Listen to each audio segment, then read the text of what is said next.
Spoiler alert!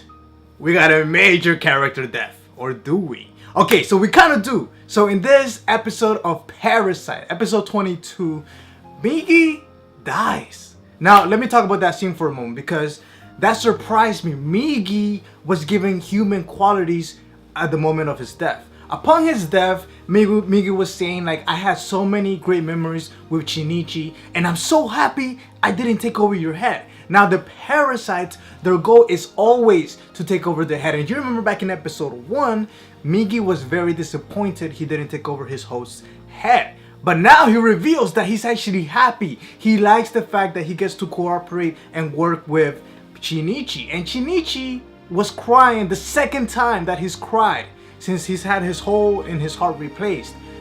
He was crying for Shinichi, for Migi. Shinichi was crying for Migi. That was a beautiful moment.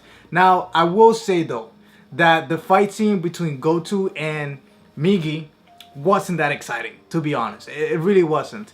I expected it to be a little bit longer, and I'm sure we're gonna get an epic fight scene, but that scene in itself wasn't that entertaining. Now, the music was, once Migi got in there with the fire and was cutting off Goto, then the music it was pumping me. It really was. But besides that scene didn't bring too much of me. I was surprised though that we meet a new character. We meet Granny. Now, I felt like having Granny in this episode was kind of a little bit, just came out of nowhere. It didn't really make sense. They could have handled it a different way, but I do see why Granny was in here. Granny was here to remind him that if he wants that pussy, he needs to live. I mean, she didn't say that, but you know what I mean. He just came from a good time with Satomi, and he said he wants to live. So now that he's like, oh, I don't care about my own life. I just wanna. No, you need to think more about what you're doing, because if you die, then that's it. Who's gonna stop Goto? Nobody can stop Goto. And so we do know Goto has weaknesses, and the only way to defeat Goto is through fire, perhaps, and cutting off his head. But you have to go deep. So maybe we are gonna get some help in the next 2 episodes. There's only 2 episodes left. Now, I did call it while I was watching the episode. I figured that some of the cells were left behind after Migi's death, and that was confirmed once we saw the dream that Shinichi was having.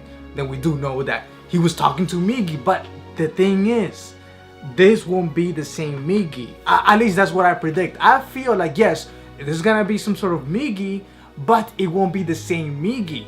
Which means that definitely every parasite has its own consciousness, if this is the case. Now, if this is not the case, if in the next episode Migi turns out to be the old Migi with the old memories, then it's just what it is. It's the same Migi. But if maybe he loses his memories, has like a different personality, we don't know.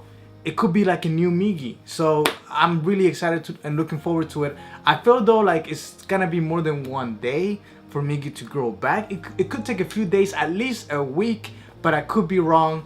Now, the next episode, I fear it's gonna come down to this. It's gonna be more story development leading up to a cliffhanger that's gonna be Goto, and Shinichi. And then the last episode will be the ultimate fight. I really hope it's not like that. I hope we get to see some sort of action next episode, but just the way it's going, that's what I feel. But let me know in the comments below what you think about this episode. I did feel like Shinichi looked a little bit odd running around with one arm. And I was surprised at just how understanding she was with Shinichi. Imagine somebody being like, yo, somebody's looking out for me and trying to kill me, so like, I gotta go. And Granny was like, you know what? Take my weapon. Go. Like, Granny was just badass. She's awesome. I like Granny. Let me know in the comments below what you thought about this episode and your predictions